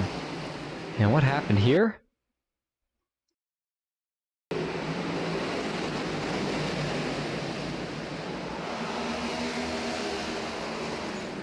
Well, it looked like there may have been some sort of incident in front, potentially involving Danny Gutierrez. Not sure exactly what happened there, but that wasn't what brought out the caution. In fact, green flag, green flag. Well, we're not going to get another look at it because the green flag's back in the air up front. Point was, though, the incident involved the 9 of Mark Zabak and the 88 of Andrew Russo. As the green flag's back in the air, though, some strategy has mixed things up. You've got guys on fresh tires versus guys on older tires, and now crunch time is on 50, just over 50 laps to go. And with the tire strategies in play, it's a mad dash to the front as we have 3 wide into turn 1. Quentin Clark alongside Wesser Jr. and Scott Glasso. He's stuck in the middle. Oh, it looks like, oh man, Brian Conklin goes around out back. Damage to the front left of the 37. Man. Boy, he was doing such a good job here tonight. Made the right call. Tire strategy, and now it all goes out the gutter. Well, it's going to put us with a restart. Less than 50 laps to go, but oh man, what happened here to Conklin? You know, again, I said that it's a mad dash to the front for the guys on new tires here, and I think that Brian's just trying to go for it here. Gets a pretty good run through the center here. The inside's open, so he takes it. But notice what happens when he gets there. Pajari's trying to work his way back down the racetrack here. Pajari's running a little bit of a diamond, so right there the 37 gets there, but now the 34 starts coming down the racetrack and just kind of pinches him off into the grass. Conklin tries to save it, but the secondary contact to the front right of the 37 sends him around, gets hit by the 39, and then gets tagged pretty hard by the 61 of Rachel Hunt. She gets rear-ended by the 88 of Andrew Russo as well. Show you another angle of this one here from TV2. Right there, there's the contact that fully sends him around, but again, it looked to me like Pajari was coming down here a little bit. Not much, and in Pajari's fairness, he maybe isn't expecting 37 to be there and get that kind of run through the center, but right there, he saves it, but then as 37 starts working back up the track as part of the save process, is where he clips the 34 again, and eventually it just sends himself around. Rachel Hunt nowhere to go. She had a great night going. 88 of Russo after just getting involved in that last accident. Insult to injury with himself getting involved in this one. All right, so now we will go back live. Fourth caution of the night, by the way, with just about 80 laps complete. Do the average about a caution every 20 laps. Not too bad for short track racing. $10 on the line here tonight. By the way, again, don't forget $30 if GT Hawkins wins it. Back up inside the top 10. Won't count them out just yet. Next place that Ghost Racing Network heads is tomorrow night over to RMR's Tuesday Night Thunder, which will be back at the high banks of Talladega Super Speedway. Top 4 payout as we approach the playoffs for that series. Make sure you check them out as well.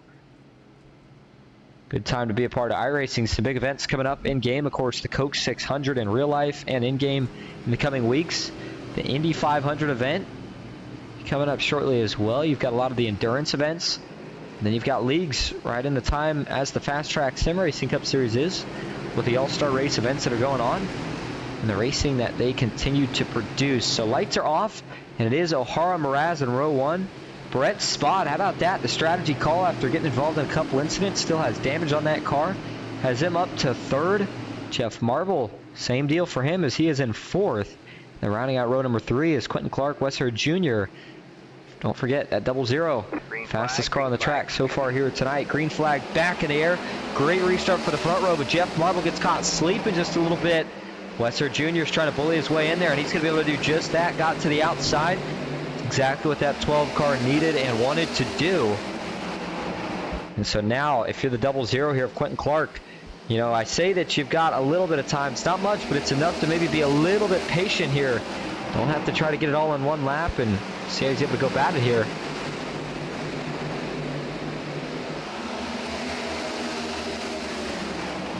Further back, everybody trying to sort things out here is the 61 there. Rachel Hunt with a little bit of damage. Ooh, she got into the 19 of Ty Iopolito. Both cars able to save it. You can tell the intensity's picking up, though. Everybody's starting to push the envelope a little bit more. Something will have to give here again, I think, before this thing's all said and done. Question's going to be who and where will it be? Up front, battle for the lead is on as Mraz is going to power around the outside of Thomas O'Hara. The 97 for Riot Motorsports will take the lead for the first time here tonight as Wesser Jr. settles into 3rd now. Brett Spot still hanging on to 4th. The 00 of Quentin Clark in 5th. He's got a little bit of work to do. He's about a 2.5 seconds back, but he has still got plenty of laps to do it now in terms of the ratio with the position that he's in the laps that are left. Got to get around, though. 3 different cars that you know are not just going to let him by. That'll help. Caution is out as it was Austin Fitzgerald. Handling had been a struggle all night, and he finally goes around. Not sure if he got some help or was by himself, but it had been a rough night up to this point for the 74, just in terms of trying to find the balance of his race car. And now it's going to be even tougher as he will lose all of his track position and go to the back. 85 laps complete. Going to be a restart now with, looks like, under 40 laps to go. Potentially around 35 when we actually see green. So let's go and see exactly. I think he's going to get some help here. Watch him and Alan Pajari. Teammates. Yikes. Friendly fire. Similar incident to what we saw with the last caution between Brian Conklin and Alan Pajari, but this one happens a bit sooner in the corner, and this one may have been, let's see, so Fitzgerald is there at that point, and that's a tough one there. I mean, it certainly does look to me like Pajari is slightly coming down, but I think Pajari does see his teammate here and goes back up. At the same time, Fitzgerald's creeping up a little bit, and so I wouldn't really put that on anybody. I think that's just hard racing. Fitzgerald, though, once he gets himself going around, gets tagged by his teammate Ty Ippolito, and everybody else is able to miss him. Makes it a relatively harmless spin, just a couple nicks in that 74 and 19 machine. So we give you another view here from TV1.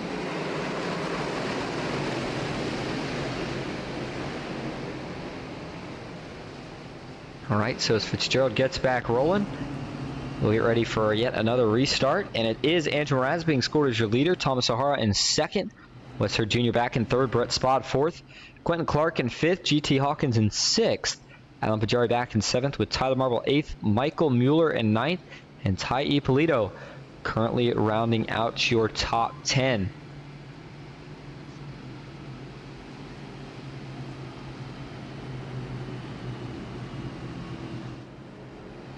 All right, so did the lights go off this time? They do not, so we will do at least one more lap. If you're just tuning in, we appreciate you being here. You are watching the FastTrack Sim Racing Cup Series on Ghost Racing Network, the All-Star Race. As we started the night out with the All-Star Open, saw GT Hawkins get the win. Thomas O'Hara second, Mark Sabat got third, Scott Glasso fourth, or excuse me, Rachel Hunt in fourth. No, she got third, I apologize. Mark Sabat got fourth, and then it was Scott Glasso who rounded out your top 5 to transfer in. And then Brett Spod got the random wheel vote to get himself into this race. And here we are, 89 laps complete, one tire set used by, I believe, every single car in the field by this point. I just don't know if it's, you know, even worth it at this point. Track position seems like it's becoming way too important. And now we're at that point in the race. We've had a couple cautions. Cautions can breed cautions, and when there's some money on the line here at the end, and there's not that many laps left, all things considered.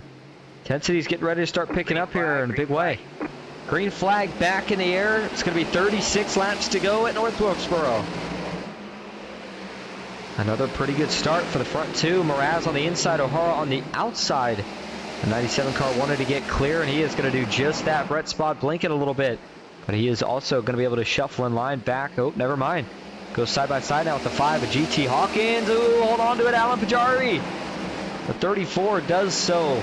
Man, that was a really close call. It looks like now Brian Conklin and Mark Sabak are both going to go by. Ooh, 37 with a little bit of a door check there to Pajari. That might have been a little something from earlier, just saying, hey man, remember me. Now hard no foul for either driver though, as again they continue on. But you can see that one slight slip up from Pajari and all the momentum that cost was now Westford Jr. with a slip up of his own as he made some contact with the outside wall. He will now gather it back up as well. Side by side with the 00 of Quentin Clark. Mraz needs to see those two stay that way here for as long as possible. That helps him out. Michael Mueller starting to work his way back through the field side by side with Brett Spod, who is on a little bit of strategy play. Excuse me, that's Ty Ippolito who's side by side. Mueller gets around. And now just behind Tyler Marble. Oh, huge hit. Ty Ippolito back into the middle of the pack. Into the inside wall. After going head on into the outside retaining wall. Caution back out. This will now take us most likely to the lap 100 marker. All right, let's go back and see it here. Just another incident of getting a little bit loose and then overcorrecting here for Ippolito. There's the overcorrection. Bam. Oh, that's a hard shot. You saw there, the 35 of Spod just had nowhere to go. Runs into him. Takes a pretty hard shot, too. Watch this from the blimp cam. There's that slight overcorrection. Yeah, Brett Spod, just absolutely nothing he can do. I mean, you can, try to hold the brakes somewhat as a driver at that point, but it's not going to do much. And those two both getting pretty heavy damage with, of course, the 19 getting the worst of it. And then this is the onboard view. Man, that's a brutal shot. Spod able to continue on. Both drivers were, in fact, but think those two cars are going to be hurting. And then this is the onboard view here for Ty Iopolito. As he tried. I think the only person we have seen save an overcorrection here at this track with the way it's been tonight has been Austin Fitzgerald early on. But that's been it. I mean, they're just too hard to save, it seems like. And it's led to quite a few big ones. And that one certainly pretty big one in of itself, even though it only collected one car. So we go back live. A couple are going to pit. Most of them stay out. 97 of 125 laps complete. The restart's going to be probably with about 100 laps complete. So, see if we get a one to go signal here this time. Not sure yet if we will. But man, I don't even know if I have a vote for who's going to win this yet. I think if Quentin Clark is able to get back to the lead, I don't think anybody will have anything for him. However, getting to that point, I think it's going to be a really tough task here, and I think maybe his teammate is able to hold him off here, especially if we keep getting these cautions, which is not giving him enough time, the 00 that is, to work his way all the way back up here, even though he's got the speed to do so. And so I think if you're Clark, maybe you're hoping this thing goes green the rest of the way. I think if you're a guy like Mraz, O'Hara, Wesser Jr., you might be okay with seeing another caution or two just to get some more laps ticked off that you don't have to worry about running. Have to see, though, how it pans out. Don't forget, next week for the FastTrack Sim Racing Cup Series, going to be headed to Charlotte Motor Speedway for one of the biggest races of the season. I believe it'll be the Capital Auto Group 300. Going to be a No Bull 5 race and longest race of the season at that. 200 laps, 300 miles at the home for NASCAR, Charlotte, North Carolina. Not too far from North Wilkesboro, in fact. Well, I say not too far from North Wilkesboro, but shouldn't be too far. Both tracks, of course, in the Carolinas. And so here we go.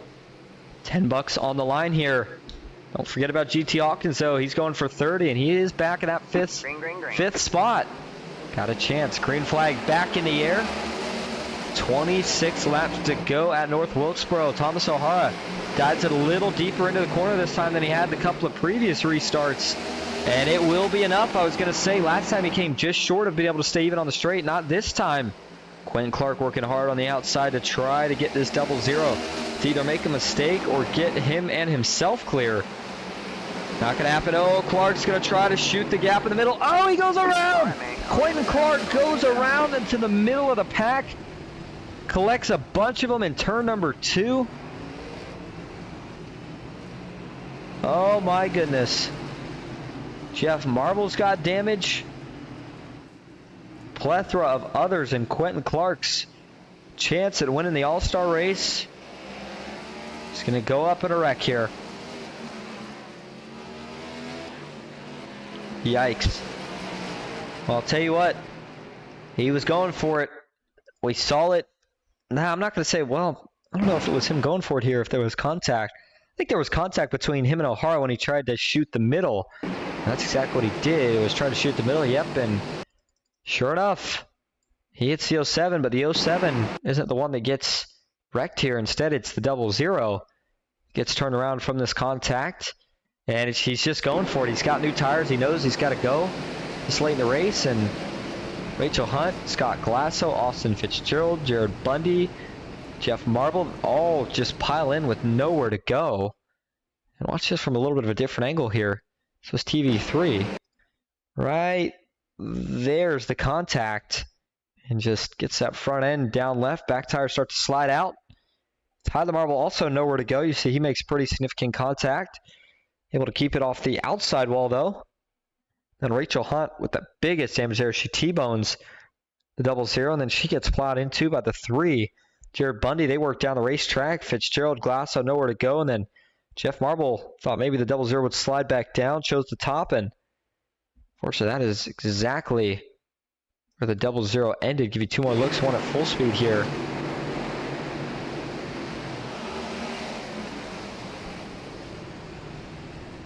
And give you one more view here from the cockpit. Quentin Clark, what this looked like from his view. So watch, he gets in the corner behind the 07 of O'Hara, but he's got a great run through the center. He knows it, and so he goes for it, but just, I think he tried to roll the center just a little bit too much. And that slight contact was all it took to bring his chances of getting a win here tonight to an end. So the good news is that he is able to continue. That car's fixed up a little bit, but by no means, like I said, is it going to be able to have race-winning speed, or even if it did, is it going to be able to carve through this many cars in this little time? As it's going to be, looks like, I believe a 19-lap race here. We get the green, assuming the lights on the pace car go off this time here.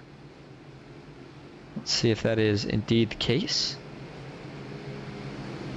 And yes, it is. So Mraz will line up on the front row here with Wes Hurd Jr., Thomas O'Hara, and GT Hawkins, row number 2, and Michael Mueller, followed by Tyler Marble in row number 3. Similar to what we saw in the Open, where it's starting to become a little bit more of a battle of attrition. And I'm telling you, I'm starting to put more and more money on Hawkins here that he's going to grab the bonus, because he just slowly keeps creeping up a row at a time here, a position at a time, as everybody else keeps making mistakes. He's got 3 other cars that he's got to get around here, but he's still got 19 laps to do so. What's going to happen? Green flag back in the air. Rachel Hunt with major damage, by the way. The 61, though, choosing to stay out. Good restart for the rest of the field. Who's going to be the first to take it 3 wide here? Up front, Wes Hurd Jr. side by side with Mraz off of turn number 2, able to hold him honest. Mraz dives it in, trying to roll the center better. He does, but Wes Hurd Jr. has still got the momentum on the outside of the racetrack. And if you're the 12, you're trying to pinch him down on entry. And if you're the 97, you're trying to slide him up through the middle of the corner. As caution will come back out. 8th caution of the night as Scott Glasso, Quentin Clark, and Ty Iopolito. Ooh, Mark Zabak as well. All involved in this one. Let's see how this one got started here. Got a report that it was Quentin Clark again. At least the area where it started. 0 here. Does he just get loose? No, he's okay there. Oh, it starts ahead. You see the 19 and the 9 there. Mark Zabak and Ty Iopolito. Watch the 19 here. He's just going to get into the corner. A little bit better. The 9 washes up, and 19 just slight contact to the left rear. Sends the 9 to Zabak around, and everybody's trying to dodge it, nowhere to go. And until you got a couple others that slid in. Scott Glasso right at the end here. Not sure how Glasso slid in there. As late as he was to the wreck, I would have thought he had time to slow down here. Let's see. So he can't really see the wreck there. He sees a little bit there. I just don't think he ever saw it. Like I said, it's tough to see unless you're actually looking for it here, like as a spectator. As a driver, he may not have saw that. That may explain what happened there. Here's another view of the contact and the ensuing damage for Zabak, Glasso, Clark, and Iopolito. Let's go back live. This one out put us in a restart with just over 10 laps to go. And so with that, we are going to take a quick break. We'll go side by side and be back for the finish. Stick with us at North Wilkesboro.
Welcome back to the All-Star race. Getting ready for the conclusion of it.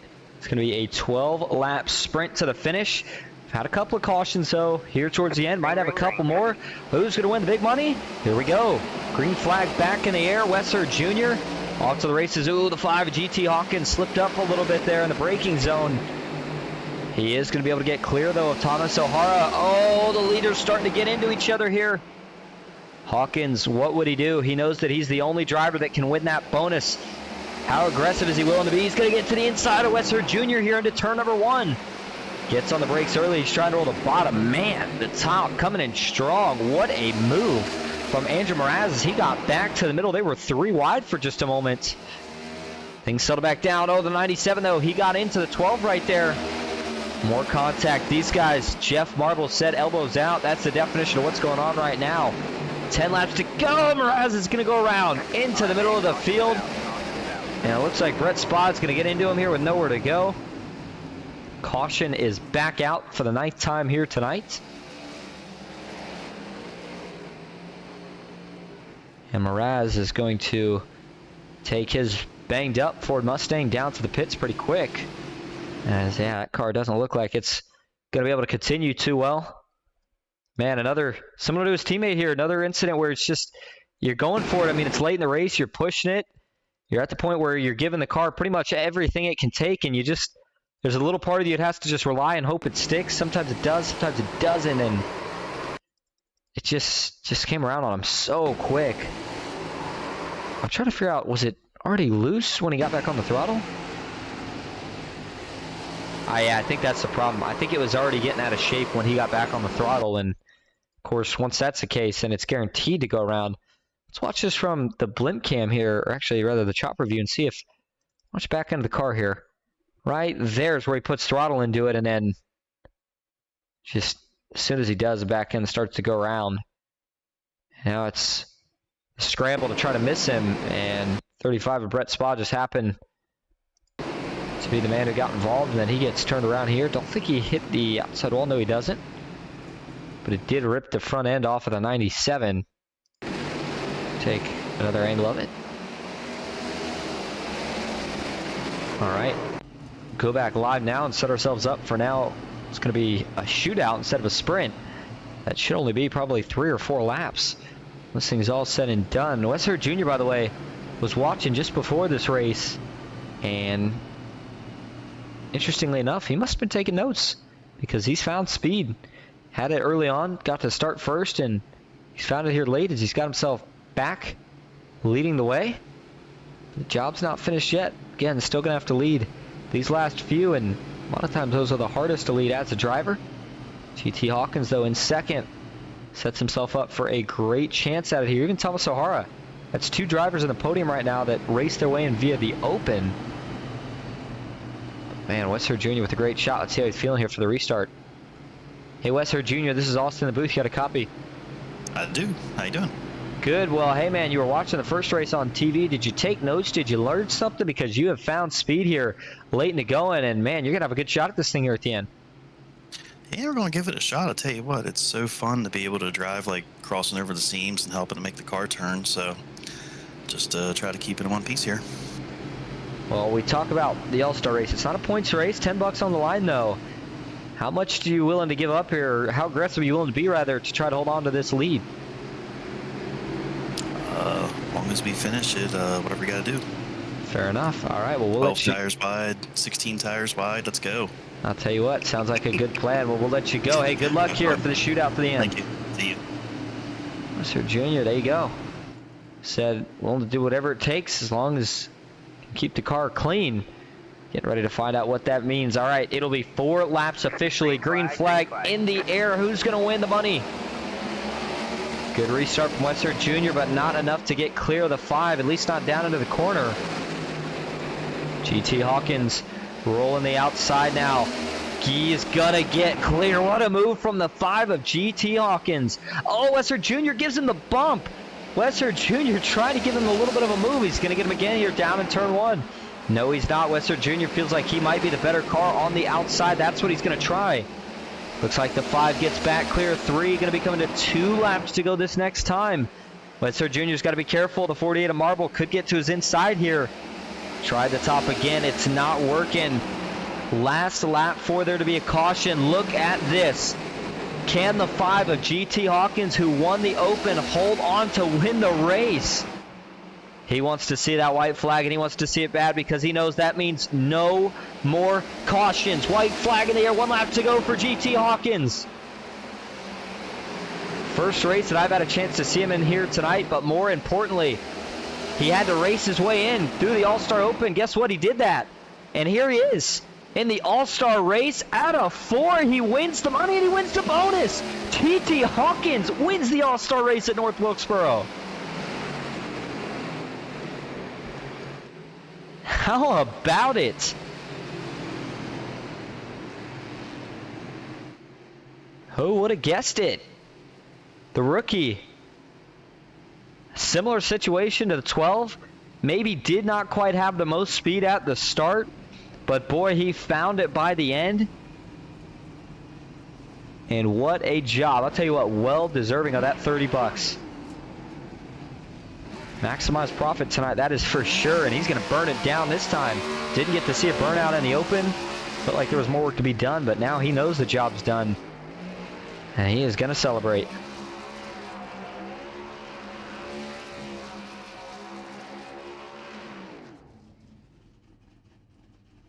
So he continues to burn it down. We'll take a look at your finishing results here on the night. GT Hawkins, your race winner. The 2024 All-Star race for the FastTrack Sim Racing Cup Series. Wes Hurd Jr. finishes 2nd, Tyler Marble in 3rd. Michael Mueller back in 4th, Thomas O'Hara in 5th. Jeff Marble 6th, Brian Conklin in 7th. Jay Kickson in 8th, Quentin Clark 9th, and Alan Bajari rounding out your top 10. Ty Iopolito in 11th, Austin Fitzgerald in 12th, Andrew Mraz in 13th. Rachel Hunt 14th, Brett Spott in 15th. Jared Bundy 16th with Danny Gutierrez in 17th. Mark Sabak in 18th, Scott Glasso in 19th, and Andrew Russo rounds out your top 20. All right, we are going to go get your top 3 in here for interviews, including your winner. Stay with us. We'll be right back at North Wilkesboro.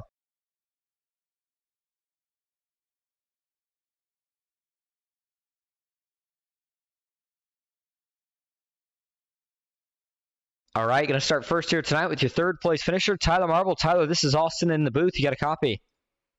Yes, sir.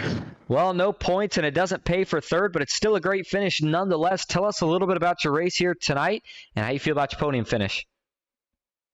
Man, high, wide, and handsome tonight. That outside was freaking awesome. Inside, if you can get it to work, multi-grooves, it was fun. We went basically the halfway strategy for pitting, and I wish we had longer runs. I would have liked to see tire strategy play out, and I was good on the long run there, and maybe would have got him. But hey, P3 All-Star race, we give them hell. I picked a fine time to get loose off of 4, come into the checker, managed to wheel it to the line there, get an interview. But yeah. P3, Wilkesboro, longest race next week. Absolutely. Well, before we let you head out here tonight, is there anyone you want to thank or shout out? Yeah, I'd like to thank you for broadcasting. Hello, repair specialist out of Richmond, Sim Racer Hub, Butt Kicker, Donnie Adams, Act Designs, BMP Capital Auto, sponsor next week's race. Longest race of the year. Charlotte, everybody for coming out every week. And yeah, Charlotte next week. Looking forward to it. Absolutely. Well, thank you for talking to us. Again, congrats on the 3rd place finish, and we will see you next week. Thank you. All right, now that'll bring us to your 2nd place finisher here on the night, Wes Hurd Jr. Wes, this is Austin in the booth. You got a copy? I do. How you doing? Well, man, you stuck to your word there. I saw you trying everything. You gave a little nudge to the 5 of GT Hawkins. Wasn't quite enough, but overall, you still bring home a 2nd place finish. Is there anything though you wish you would have done different right there at the end? I tell you what, not really. I don't know if he had more tire left or what. I run my optimal split time up, and I was a little over a 10th up on my entry to 1 when he rolled me on the top, and it's just all I had. So it was, don't know a whole lot I could do other than maybe go a little wide or something, but then I was getting loose. So do what you can do. Absolutely. Well, still a good race in terms of you got to feel Oh, like hell yeah. you gain something out of this, especially in terms of momentum. So, well, there's not necessarily any points. How does this momentum kind of carry over to the longest race of the season next week? Hopefully good. I don't know if you watched or did the broadcast last week, but had a late in the race restart and got shuffled to the back and came back up and salvaged the ninth. And it's just nice to have multiple weeks of moving forward each race. So got past at the end, but still it's good to have a stack a few in a row or just moving forward the whole time. So be competitive, and Charlotte should be fun. Absolutely. Well, before we let you head out here tonight, is there anyone you'd like to thank or shout out? I'll just thank Jeff and Tyler for hosting the league, and you guys for doing the broadcast. It's a lot of fun. Absolutely. And thank you, of course, for talking to us. Again, congrats on the second place finish, and we will see you out here next week. Sounds good. Take her easy. All right. And now that'll bring us to your race winner here tonight, the rookie, GT Hawkins. GT, this is Austin in the booth. You got a copy. Gotcha. Well, I wasn't necessarily sure if we'd be talking to you again, but here we are. You won the race. You won the bonus. How you feeling right now? Yeah, that's awesome. That was super fun racing there with everybody. Yeah, this seems like a really great group of drivers here. It's my second race with everybody here, so just kind of getting to know everything. But yeah, I had a blast. I don't think I could have got anywhere if I didn't get a few lucky bounces on a few restarts there. I think that was really the difference. If we went green, I'd probably be 15th. Maybe so, but I mean, you found speed towards the end and with those restarts. But I want to focus in briefly on that last restart because, I mean, you look like you were shot out of a cannon all of a sudden. You rolled by the 12 and never looked back. Where'd you find the speed for that final restart? Oh, I mean, I was just as far as I could go. I mean, 100%. That was the last 15, 20 laps there. Every green flag lap was 100%. So yeah, like I said, just lucky there. The track temp's coming down, so it was pretty sticky there, so it made for good racing. Certainly did. Well, congrats on the win and the double bonus here tonight. So before we let you head out to enjoy your winnings and celebrate in Victory Lane, is there anyone you want to thank or shout out? Yeah, again, just Jeff and everybody for putting this on and for having me in the league, and all my friends, family out to watching. And thank you, of course, for talking to us. Again, congrats on both wins that you got here tonight, technically back-to-back. We'll see if you could make it maybe 3 in a row next week at Charlotte. Yeah, we'll be trying. Thanks. We'll see you. All right, and that is going to wrap up our coverage here tonight for All-Star Night here at Charlotte. Thank you all so much for tuning in. We'll be back next week, at North Wilkesboro. We'll be back next week at Charlotte, but until then, that's it for me, Austin Green, here on Ghost Racing Network. Till next time, have a good night.